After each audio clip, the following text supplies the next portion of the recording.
Today it was really great to hear so many speakers and their wonderful thoughts and their innovation. And a few of the points that I really remembered, how to improve upon doing all these processes was speed, left shift, reuse, and various technologies that you people have explained over here. That was really nice to hear. And the last person who explained that improvement in the thought process also, that was nice to hear. Along with that, I would also like to, when I say I'm presenting on AssureSign, I will try to keep this thing into 3 parts. I will discuss the challenges, I will discuss our solution that we have made, and the third part I'm going to speak about is what we are going to do in future. So the future part is also very relevant from your perspective also, what all your inputs are there. That will be again the area of work for us also. Like a left shift and reuse, and there are many other technologies that has been used. I would also like to add, correlating all the series of events that you are doing in the verification. The second part is tracking and traceability. Moving to the first slide. I'm talking about requirement engineering solution. So what I'm trying to, this AssureSign tool is all about the requirement-based verification. So the initial thought of doing of this tool is to do the things right on the first attempt also only. So not to make mistakes, or if you are making some mistakes, so the best idea is to track them, trace them, and resolve them as early as possible. Very recently, last week I was hearing the news, and I came to know Honda was withdrawing some of their Brio cards because they have some issues in the braking system. So yeah, definitely they are a very reliable car manufacturer, and they have a very good set of testing and everything. But these people also are required to withdraw their Brio cards. This is surprising. So definitely all these things and decisions came and after once it is released to the market. All these things always give a additional cost to the company, and definitely the dependability on such a brand is always at a damage. When we start our any product or a project, it is hardware or a software, the thing starts with some set of requirements which originate from a very simple concept or an idea or a motive, that with the design phase or the analysis phase, and the feasibility study, that takes up some shape, and with the design stage and implementation stages, it takes a concrete shape of how the product should appear. So people add, the engineers add, or the management add things like what they want to see in the tool.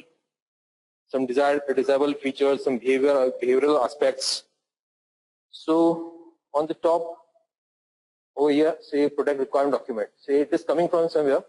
That is again complete process in itself. We have certain set of requirements. Now these set of requirements can be high level, and there are so many ISO levels, and according to which a product has to be designed and developed. So we have this product requirement document. So the next part over here is internal target specification. With this specification, every organization or every team has a set of specifications according to which they are going to do the requirement development, as well as they are going to do the design, implementation and verification of the product.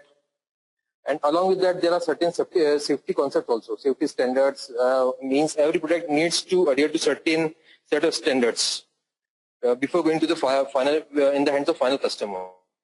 So if these standards are not met, then it is going to be a huge threat. So we have 3 different aspects. That is, we have requirement documents, specifications, and concepts. So how to make sure all these 3 go hand in hand, or how we can tie the knots so that we don't miss any part of it. And before reaching the test plan, how the project has to be verified. So this is a very important part, where if some part is missing, then can lead to insurity. You cannot make sure that product will be successful, or we have to recall it. It can be the damage of the brand also, or the time to market. There can be many steps. So always there is a question mark stitched with the final engineer or the manager who's working on that. Say while doing the development and the verification, so there are many other things that are being generated. You can see over here, like logs, checkers, coverage, and test. So already we have these many things that are not tightly integrated or not tightly coupled, and additionally we have raised, we have came across these things. So how to make sure they are we have properly coupled them tightly. So these are some of the challenges that we are facing day to day, like over verification, under verification. Say we have a set of requirements, so it is always subjected to interpretation of a person. Say every time if a verification engineer is sitting, say he's trying to verify what code you have written, so he's trying to make sure that code is according to the requirements. But the interpretation can differ from person to person. So this is going to be a big challenge. And every moment of time, see, the team also differs. People are added to the team, and say new people added to the team, and say we have set of reliable engineers. Maybe they are not the part of the current team, or some existing project that was in the final stages. We have to move our existing engineers to those projects. So this was already discussed earlier today. The next part is manually mapping of the documents. Say what we have discussed in our last slide. Say we have to do it all the things manually. Say we have the specifications, we have standards, and we have the requirements. So everything has to be laid manually. Then a specification document has to be created, or a requirement document has to be created. That will guide you in the process of product development. So there are some other challenges also, like there can be some form of corruption. See, while we are trying to meet all the ends, the interpretation from a engineer can sometimes lead to some problems. So there can be sources of corruption inside our verification aspect. So see, if we are not sure on all these processes, then this can lead to over verification or under verification. If it is over verification, it is still fine. Say we won't put the product and not properly tested into the market. It is overly verified, but definitely this comes at a cost. The second part is under verification. So under verification is anyhow very dangerous. See, even over verification, we are doing the over verification, but with this limited set of test cases, and we are not sure that all the aspects of the code have been covered, or all the aspects of verification that is required to meet the requirements are covered or not. So here we introduce AssureSign. Say this is an AssureSign. Just the role of AssureSign is, say you have all the requirements that come to AssureSign. You have all the set of data that is being generated, that is also captured in AssureSign. Now each and every requirement is correlated with the test or coverages that you are running. So as per this, what we are suggesting is there is no change in the flow. The flow what you are following will remain the same, but there is some addition to it in the form of AssureSign. See, AssureSign is not a very heavy tool or something. It is just a lightweight tool that you can just integrate in your existing script, so that the data is being captured from the commands you are executing and will be saved into the database. So the tool will do the traceability of all the things what you have done. So based on that, all the regressions are being captured, and you can see the graphs and the charts and the reports what you want. So what is AssureSign? So allows requirement-driven verification methodology, what we have already discussed. See, there are some more important things like analyze and present the status of test, collect the present coverage matrices, mapping the requirements to test plan and results. So this is the most important part. See, what we are doing inside the tool is we are mapping each and everything to the other part. So this gives a very tight coupling. So this doesn't allow any air of mistake in between. So like what all verifications you are executing, they will be in line with the requirements you have. These are the two things that we are going to discuss in the coming slides. Requirements that is top level test plan and bottom level test plan. So over here, what we have discussed is that we are mapping the requirements with the matrices. So these are the requirements. We are going to discuss about the requirements in the coming slide in more detail. But say we have broken down the requirements, and with each requirement, what we call as a feature or goal inside the tool, we have some mapping strings. We are mapping it to each, and we are mapping here to the matrices. That is, it can be test, functional data, structural or assertions, anything. And that is done on the basis of some mapping string or item name or a test name or something like that. So this is how the requirements take shape into AssureSign. The biggest advantage of using the AssureSign is that, definitely it is a part that people are, while developing a test plan, what they do is they do a brainstorming session and come out with a detailed set of requirements. But AssureSign leads to a next step of it. See here, you can break down each and every. So here you can see you can break down each and every requirement from the test plan into subatomic level, up to a subatomic level or a atomic level. Say that is known as the goal over here. So these goals and the advantage of breaking the requirements into so atomic level that can be directly measured inside the tool, or you can write a test case for that. So the advantage of doing is that you can make your requirements very comprehensible. They are very comprehensive. Each and every aspect is being covered. And in coming slides, we will discuss, say, if some part is missing, then how the tool can help you to see that also. Okay, so what we have discussed is, say, feature level requirements are over here. So that is top level test plan. And we are continuously breaking it into and reaching to the bottom level test plan over here. And based on the modularity or functionality, you can break the top level test plan into sub features and still break them into sub features, and then finally to goals. So it can be n level of hierarchy. There's no limitation to it. It depends upon the requirement of the user. Then what we are doing is, say we have set of coverages or test over here. Right now it's not visible. Okay, so you can map these goals directly to this set of coverages. You can map, if particular coverage is very important, then you can give it a high importance by making it directly map to a single goal. So you can also assign certain values to a goal. In our past slides, if you can see over here, the required percentage, this field. So there can be a variability that you can allow. Say my goal percentage passing can be, say, 50%, 60%, or 100%. So configuration management. So how AssureSign helps you to do a proper verification, how it makes sure that the code you are writing is proper or is as per the requirements. For this, there is an important concept like configuration management. Here it allows you to capture the requirements from XML file and correlate with the code also, as well as the verification like tests and matrices. Say for that, each and every regression, it can be created on the basis of version control system or timestamp. So the advantage of doing it with version control system is that you can always backtrace. Say this kind of verification is a result of what code change. So we are supporting at present Git, SVN, and ClearCase. Say timestamp is another facility to capture the efforts or the regressions into the tool. Say proper verification steps always execute with each regression. So again, we are from each and every regression, we are trying to capture each and every details inside the tool so that everything can be tracked and traced properly.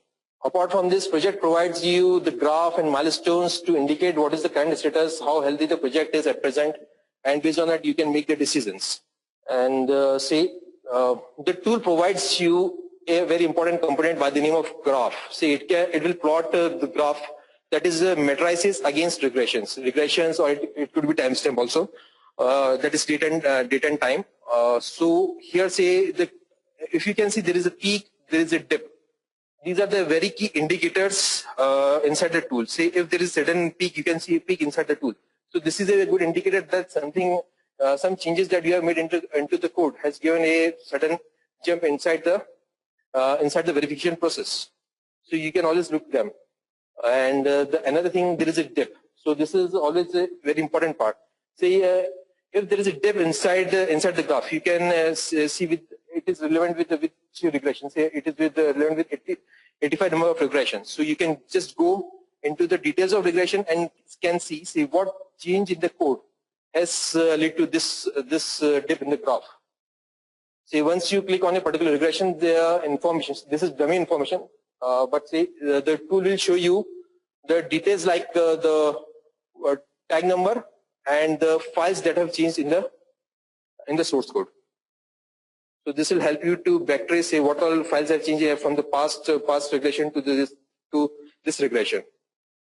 So this helps you in debugging properly and find out what could be the reason of. And see, this is another important aspect of the tool.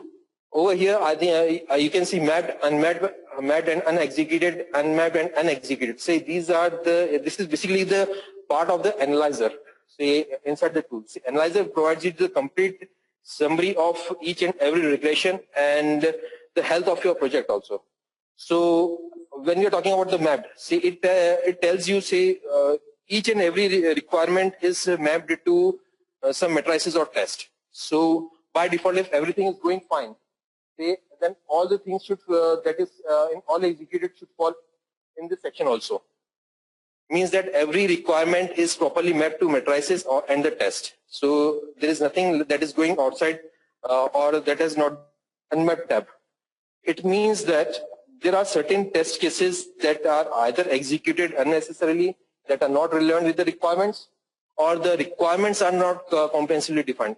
Say, for example, your verification engineer, he's an expert in his field, and he, while doing his verification process, he executes some tests that are not mapped to directly to some requirements. In such a case, it could be like you need to redefine your requirements, or you need to add some more requirements inside the project. The third component is mapped and unexecuted. Say with the regression number, say 3, I'm getting some data over here. So it tells you, say, what all test cases that were executed in regression number 1 and 2, but skipped in regression number 3. So such kind of data can come over here. And similarly, we have unmapped and unexecuted. This also captures the information that all those requirements that are not mapped to the matrices. So all those matrices will be listed over here that are not mapped, as well as those are executed in some other regressions. So the tools gives you a detailed analysis regression-wise, like where the efforts are being wasted or how you can utilize them to perfect your requirements also. Apart from this, say, analyzer gives you information something like this in this format. Say, these are the requirements which are broken into the atomic level, that are called as goals. And each of the goals are associated with some percentage, and based on the percent, a value is being calculated from the matrices or the test. Each of them are given some values over here. It displays the pass and total value of the bins and hits. Apart from this, there are certain other components like milestone that gives you the actual health of the project. Say something like this.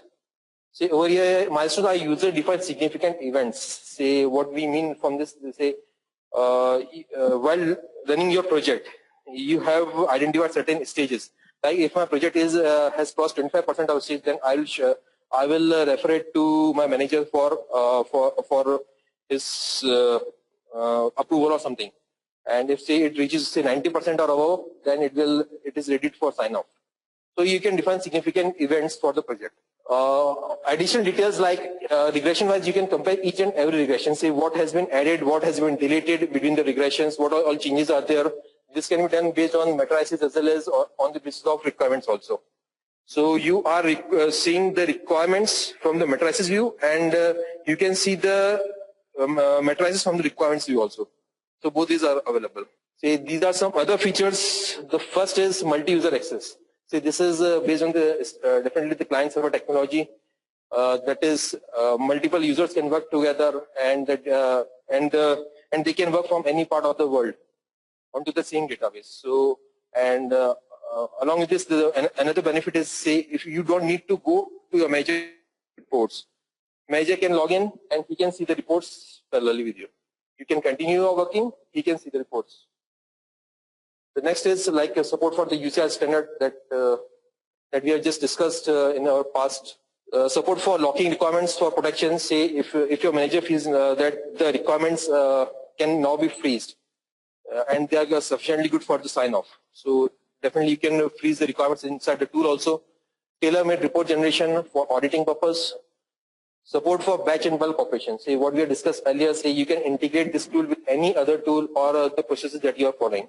So if you are using script, then you can use the batch and bulk operations for the tool. So you can call the tool or use data to it. Say right now the tool supports XML based import and export. All the requirements also, even we are capturing the data in the form of XML file also, coverage data. So XML is a very important part of our tool, and XML is industry standard also.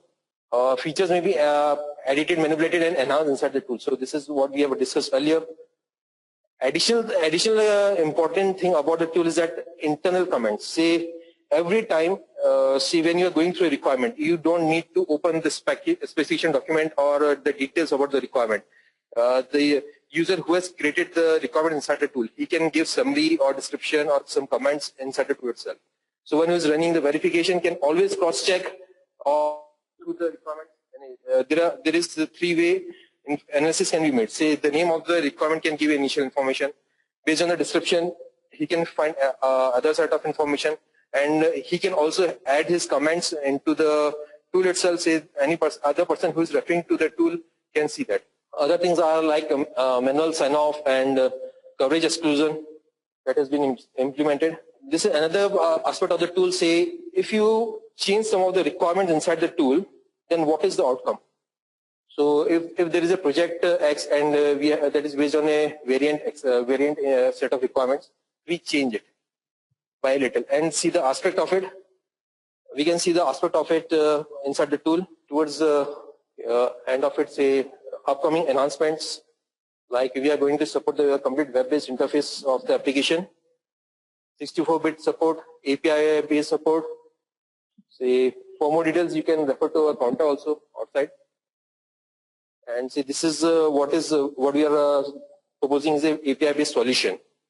Say if right now, say these are the number of projects that are running inside your company, and that can be used using the API to a larger level. Say a project can be on a block level, IP level, or SOC level. So if some projects exist on the block level or IP level, then it can be carried forward to the SOC level also. So you can collect them, or you can capture the requirements from all of them and can take it forward. Over here you have history graphs and history tables inside the tool. So there is no need of a weekly report or reporting. So the tool can do that part. Thank you. Thank you, Gaurav. Thank you. Sorry to rush you, but we're running out of time. Any questions for Gaurav on requirements verification? What are those goals? Is that verification engineer need to code it, or designer need to code, or architect need to code? What do you mean by goal? When I see in one of the window you showed that there is a SPI master access and then there is some other unit access. So what are the goals? Are the requirement we need to feed it as a part of high-level discussion before the design? Say the initial thing starts on the test plan, what you have. So the tool allows you to go into a very detailed level. Say you can break it into up to that level that you can directly measure, writing a test or a matrices. So the tool allows you to do the brainstorming and break each and every requirement up to that level that you can directly measure and can correlate with the matrices. Okay. But is these changes are dynamic, right? Because during the start of HLD or high-level discussion, right, I don't know what are the changes coming in later down the line. So initially, if you don't know the exact requirement or the detail of it, so what you can do, you can just bring the test plan into the tool. Now, once say some requirement is getting clarified, or you have some clarification on that, then you can start breaking it into some subcomponents based on the modularity or functionality. And finally, then you can identify, say, these are the things that can be the key indicator, and I can measure it writing the code. So that that is the point where you can create a goal inside the tool, and that goal can be directly mapped to your test. So let's say I define one goal. Okay. So how do I make sure that this goal is exercised by the verification engineer? Either it's directly correlating with the coverage, with the test case getting passed. So you should have a unique test case for that particular goal. Yes. So for this, what we are using is, say, simulation path, or the other thing that we are using is the test name. Say you can specify the test name also, that So inside what we are discussing, inside the editor, there is a this is a column where you can specify the mapping string. So these are the two mapping strings by which it will correlate. Means maybe a coverage event or maybe a test case path. Yes, yes. So, typically, I have seen mostly in VLSI domain, the specifications are at very high level. Okay. They lack the granularity. Yes. Whereas all your test plans and the coverage goals are very granular. That's why I would see a lot of gap between the spec would be very short, whereas the uncovered would be or unexpected would be very large. Yes. So what the tool can help you is definitely you need to work it. The tool will not do it automatically for you. Say once you have a requirement with you, say it is at a very high level, and you don't hold the clarity, you can bring that part inside the tool. Okay. Now what you can do, say when a team of say design engineers or verification engineers sit together, then they can start breaking the things how I can measure a requirement. So they can come up to a certain level where they can have the same common understanding. They will give the command inside the tool. They can give the proper detailing that this is the thing and this can be measured by this way. And the design engineer or the person who is doing the development part, he can also agree with that. Yes, this is the thing. This will measure all the scenarios inside for my code. And the tool is able to capture, say, functional, structural, as well as assertion coverage. Then one necessary thing which would be required is the concurrence by both designer and the verification guy. Yes, this is the requirement. So does the tool provide that mechanism of ticking, yes, this is done, or something like a review? Say what? Review comments can be added. Sorry? The review comments can be included. Yeah, there's a box to say this has been approved. Can I say once the requirements you feel like any manager feel like that it has been approved by both by the engineer in verification as well as at design level also, then he can he can lock all the requirements inside the tool also. Until unless it will be definitely the tool also provides the security that any engineer cannot modify it, but say admin person is allowed to release the log and can do the change. Okay. Thank you, Gual. Thank you very much. Thank you.